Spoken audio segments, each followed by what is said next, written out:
이번주부터 저희가 뉴스 세계 시간을 확 개편을 했습니다. 이른바 올뉴 뉴스 세계인데요.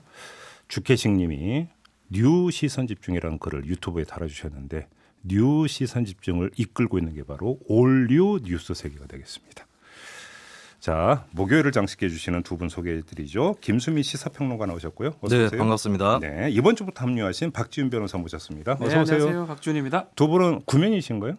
네, 그렇습니다. 잘 알죠. 잘 알고 계시는 네. 거죠. 그러니까 이제 호흡도 잘 맞겠죠. 그렇게 기대도 되는 거죠. 네, 네. 됩니다. 알겠습니다. 자, 오늘 이제 그 뉴스 세계 짚어야 되는데요. 앞서 제가 오프닝에서 말씀드린 대로 어제 전격적으로 단행된 검찰 인사가 최고의 지금 화두인데 사실 뒤에 이제 여야 의원 차례 인터뷰에서 여기서 이제 주되게 소화할 것이기 때문에 뉴스 세계에서는 안 다루려고 하는데요. 근데 두 분의 입이 근질되는 것 같습니다. 총평을 하실 수 있는 기회를 딱 한 번씩만 드리겠습니다. 박지훈 변호사님은 어떻게 평가하십니까? 저는 딱 두 가지만 얘기하고 싶어요. 뭘 또 두 가지씩이나. 네, 아주 간단하게 네. 적정한 인사권 행사를 보여주고 싶었다라는 생각이 듭니다. 아침부터 계속적으로 다투었거든요. 네. 의견 때문에 의견을 내니 안 내니. 근데 이거는 법무부 장관의 인사다. 그리고 대통령의 재가를 받은 거니까 대통령의 인사다라는 걸 보여주고 싶었고 두 번째는 결국은 뭐 자천이 아니에요. 수평적 이동이라고 봐야 됩니다. 아, 그래요? 승진도 될 수도 있는 상황이었고 그래서 그냥 어쩌면 또 수사도 끝났고요. 그래서 생각보다 이게 뭐 집단 항명을 하거나 이런 상황은 생길 수가 없다. 이렇게 얘기를 하고 싶습니다. 일부 신문은 뭐 이제 집단 반발 움직임, 뭐 검사 사회에서 이런 얘기를 하는데 만약에 이게 퇴직하게 하거나 이런 상황이었다면 모르겠지만 네. 검사장이 보직이 있는 곳이에요.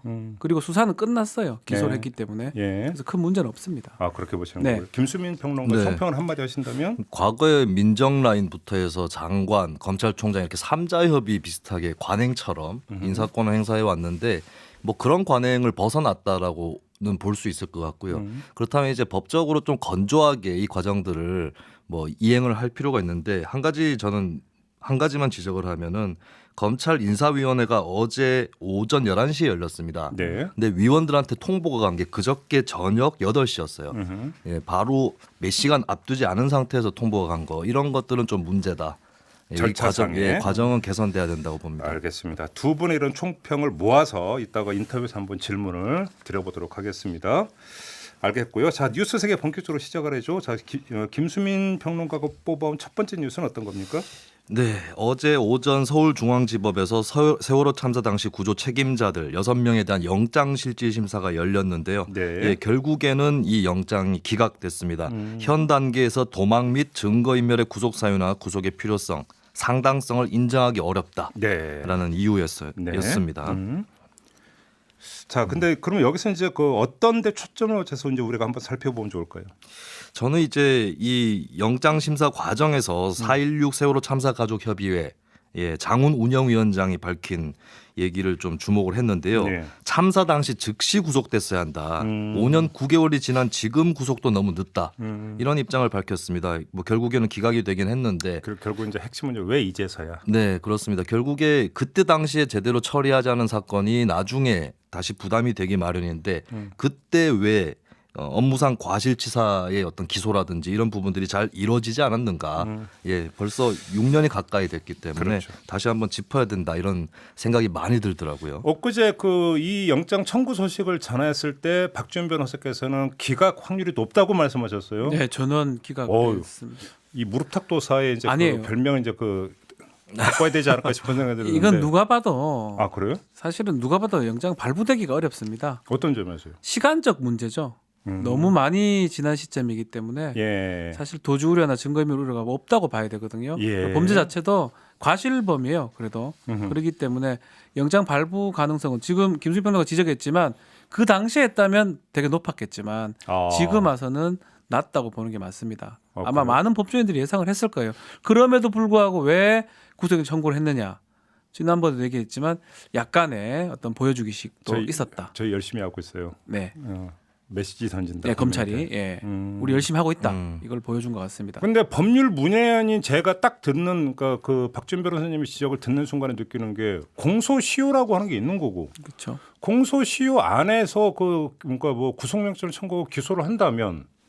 법률적 판단은 똑같아야 되는 게 맞는 거잖아요. 근데 시간이 늦었기 때문에 만약에 5년 전에 그 청구했다면 발부됐을 가능성이 높지만 지금은 아니다.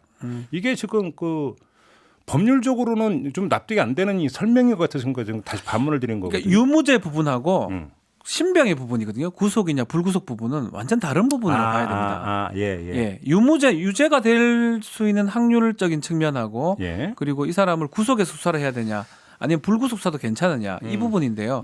시간적 간격이 좀 큰 것 같아요. 그 당시는 증거 인멸하거나 도주 우려는 있다고 봐야 되거든요. 근데 지금은 시간 꽤 지났기 때문에 그게 없는 게 큰 것 같아요. 그러니까 이런 논리인 거죠. 그러니까 정말로 5년 9개월이 지났는데 도망칠 거면 벌써 갔죠. 몇백 번은 도망쳤을 예. 시간이고 예. 증거를 인멸할 거면 수백 번은 인멸했을 시간이다. 그렇죠. 이 얘기인 거죠. 그것 논리가? 때문에 구속 영장이 안 되는 거죠. 제가 생각하기에도 구속 자체는 굉장히 엄밀한 요건을 갖춰서 이루어져야 되는 거고 예. 기본적으로 불구속 원칙이 있지 않습니까? 네. 그래서 이 기각 자체는 뭐 특별하게 이의를 제기하지 않더라도 왜 그 당시에 제대로 처리를 못했느냐 결국은 여기에 그거죠. 다시 돌아갈 수밖에 없는 것이고 예. 사실 2014년에 광주지검에서 해경 간부를 상대로 해서 업무상 과실치사로 기소를 하려고 했습니다. 예. 근데 당시에 대검찰청에서 계속 이걸 반려를 했었고요. 예. 그리고 사실은 이런 대검찰청의 행동이 뒤에 법무부가 있다.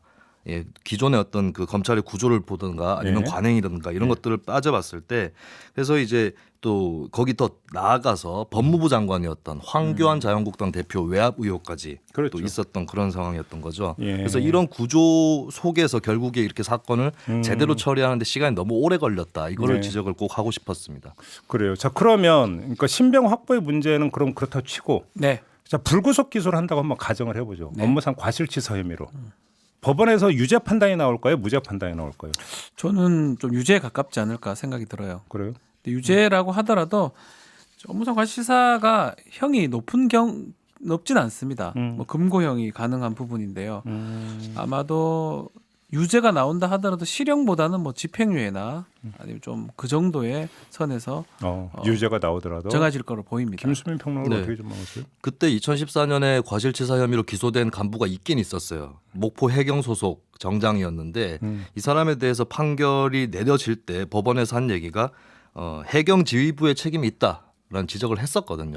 예. 네, 그런 의미에서는 저도 마찬가지로 과실치사 혐의에 유죄가 나올 가능성이 높지 않을까 이렇게 그때 내다봅니다. 법원에서는 판결을 하면서 해경지부에 책임이 있다라고까지 네, 판시를 얘기했어요. 했는데도 기소를 네. 안 한 거잖아요. 그렇습니다. 사실은 기소 독점이기 때문에 검사가 그러니까. 청구하지 않으면 판단을 못합니다. 네. 그래도 판단 대충 해준 거거든요. 그러니까 법원에서는 이유에서. 기소하면 유죄 때릴 게라는 뜻을 자꾸 그렇죠. 저한테 그 들리는 말이죠. 그 말인데 안 했기 때문에 못한 거죠.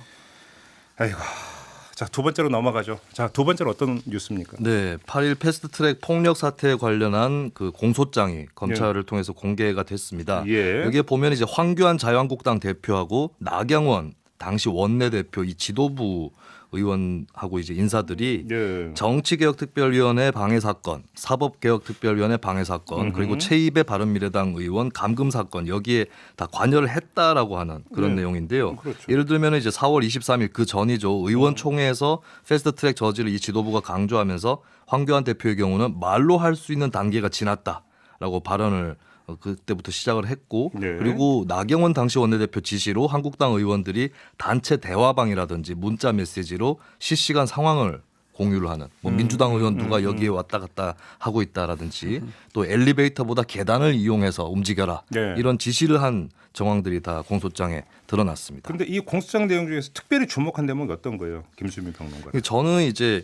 이건 뭐 사실관계이기 때문에 네. 뭐 특별히 다툼의 여지가 있을까 싶은데 좀 궁금한 것은 네. 이 국회법 조항에 따르면 이런 패스트트랙이라든지 이런 과정에서 물리력을 행사했을 때 실형을 선고받을 수가 있는 거고 네. 또 벌금 500만 원 이상이면 의원직 상실을 하는 거거든요. 근데 왜 이런 처벌 위험이 있는데도 한국당이 그런 선택을 했는가? 네. 그리고 더 재밌는 것은 황교안 대표나 나경원 당시 원내대표가 다 법조인들이에요. 그렇죠. 예, 검사 출신, 판사 네, 출신. 법조인들이 왜 법적 마인드가 가동되지 않고 좀 이렇게 물리력까지도 감수한 정치적 투쟁으로 기울어졌는지 또 여기 법조인인 박지원 변호사도 나오셨기 때문에 네. 심리 분석이랄까요? 예, 그런 것까지 좀 곁들여서 같이 한번 옛날 노래 중에 이 얘기하면 또 그러니까 너무 늙었다고 욕먹을 것 같아요. 옛날 노래 중에 안 되는 줄 알면서 왜 그랬을까라고는 가사가 나오는 거 딱 네. 그거잖아요 지금. 근데 어떻게 보면 안 되는 줄 알면서의 수준도 아닌 예. 이게 되는 줄 아는 것은 아니었을까. 왜라고 보세요? 왜 그랬다고 보세요? 누구보다 글쎄요. 법률을 잘 아는 두 분이 왜 그랬? 저는 누구보다 잘 알지는 않고요. 아니요. 두 사람. 네. 황교안, 나경원 두 사람이 네. 법조인 두 출신이니까 사람이. 누구보다 그 법률을 잘 알 텐데 왜 네. 그랬을까? 일단은 이제 어떤 보통 사람들이 상황에 처해졌을 때 그 안에서 움직이는 경향이 아무래도 강할 수밖에 없는데 네. 저는 좀 정치적으로 짚어본다면 자유한국당의 사정, 그러니까 자유한국당에서 어느 누구도 확고한 리더십을 확보하지 못하고 있는 그런 상황입니다. 누가 대표가 되든 간에. 리더십 그러니까 네. 그 경쟁 내지 리더십 그 확립 차원이었다. 그래서 이제 예를 들면은 황교안 대표는 정치 신인이고 의원도 아닌 그런 상태인 것이고 또 나경원 당시 원내대표는 비박계 출신이거든요.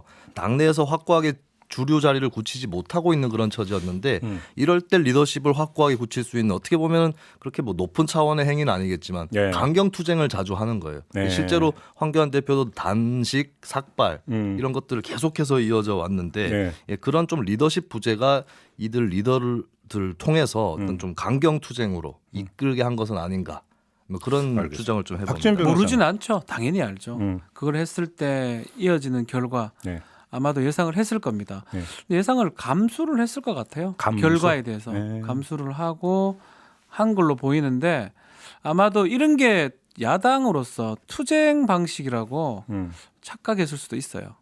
이 투쟁이기 때문에 사법 처리에서는 조금 그러니까 가만히 될 것이다. 계속 그 주장했던 게 저항권이었죠. 네, 그 저항권이 좀 이상한데. 사보임이 불법이었기 때문에 불법 행위에 대한 저항은 정당하다. 논리가 이런 거잖아요. 그렇죠. 저항권은 국민들이 행사하는 거긴 한데요. 예. 일단은 이 자유한국당에서 그 얘기를 하긴 했었어요. 법적인 얘기, 헌법적 얘기까지 하면서 했는데 예. 아마 그게 저도 김수민 평론가와 비슷하게 보거든요.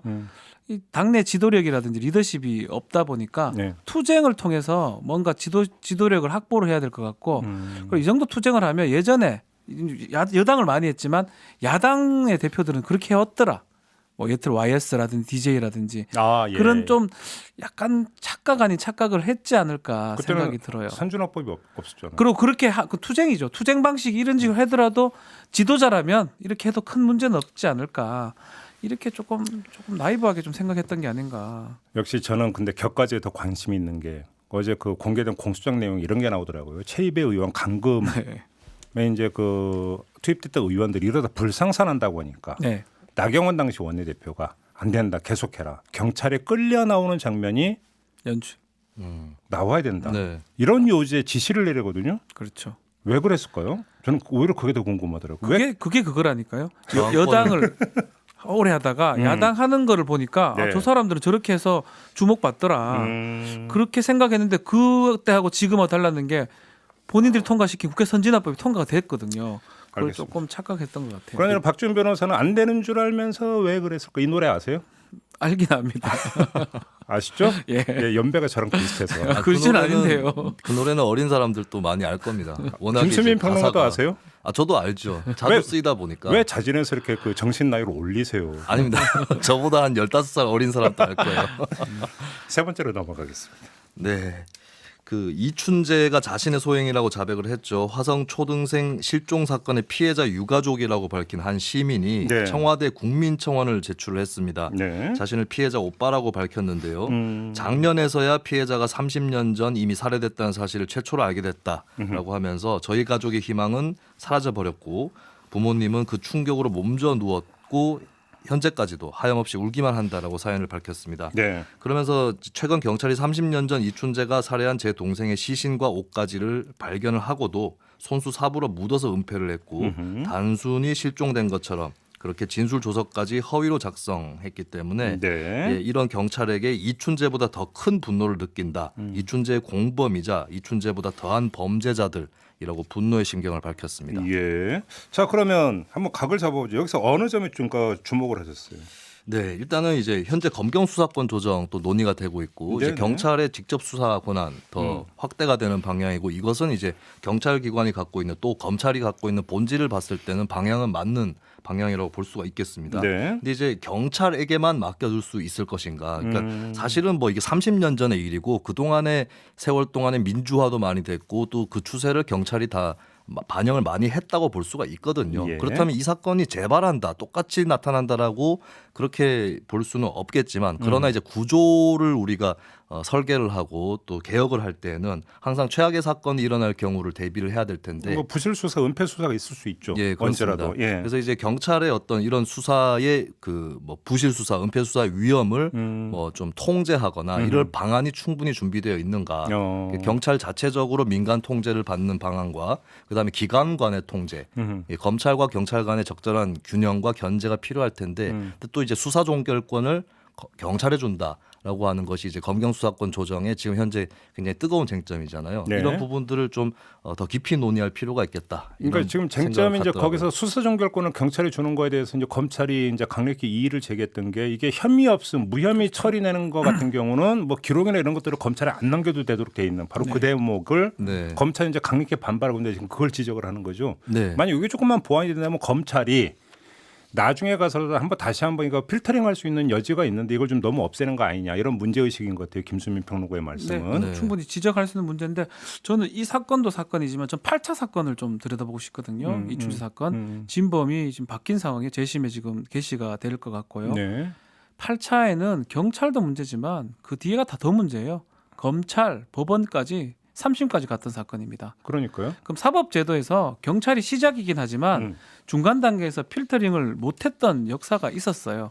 뭐 이 사건도 당연히 문제됐던 사건이지만 8차 사건을 봤을 때는 모든 이춘재 사건에서는 모든 수사기관, 사법기관이 책임을 좀 져야 되는 거고. 바로 저도 이제 그걸 좀 말씀을 드리고 싶은데 이제 그 화성건과 관련해서는 그러면 검찰이 그때는 그러면 그 수사지휘권, 특히 수사 종결권은 전부 다 검찰이 갖고 있었죠. 예. 그럼 검찰은 뭐 하고 있었느냐라고 하는 당연히 반면이 나올 수가 있는 거고.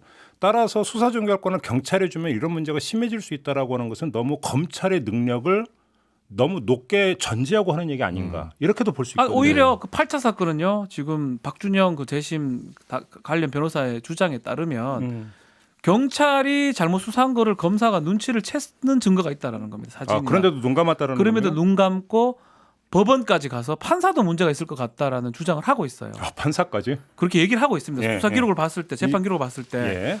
그런 것까지 좀 따져봐야 될 부분 같아요. 경찰만의 문제는 아니다. 화성 8차 같은 경우는 지금 그때 당시 검사도 지금 입건이 된 상태죠. 네, 입건됐습니다. 제가 알기로는 그렇게 알고 있는 부산에 경찰뿐만 아니라 변호사하고 있는데요, 그 사람은. 그렇죠. 그러니까 여기서 이제 검찰과 경찰의 상호 견제를 통한 균형이라고 하는 것은 너무나 당연한 원리인 것만은 100% 맞는 것 같은데, 근데 검찰이 그러니까 검찰이 선이고 검찰이 우월하다라고 하는 전제에서 출발하는 건 좀 문제가 있는 것 같아요. 그렇죠. 그러니까 검찰, 경찰, 뭐 법원까지 포함해서 어느 쪽이 수준이 높고 어느 쪽이 낮다 이거는 저는 불가능하다고 그렇죠. 봅니다. 다 그렇죠. 같이 가는 것이고 국민들 수준이 나아지면서 같이 나아진 측면도 있는 건데 이제 저는 문제는 이제 어쨌든 그 누가 우월하다는 것을 버리고 나서 예, 그 상호 견제 구조가 구축이 되어 있는가 이 부분인데 사실 이제 검경 수사권 조정 안에서도 검찰이 재수사를 요구할 수 있는 권한이 있기는 합니다. 예. 이 부분이 좀 불명확하게 처리가 돼 있어요. 그러니까 네. 정당한 이유가 있으면은 뭐 경찰에서 거부할 수 있는 뭐 불송치할 수 있는 또 이런 권한들이 있는데 여기에 대해서 또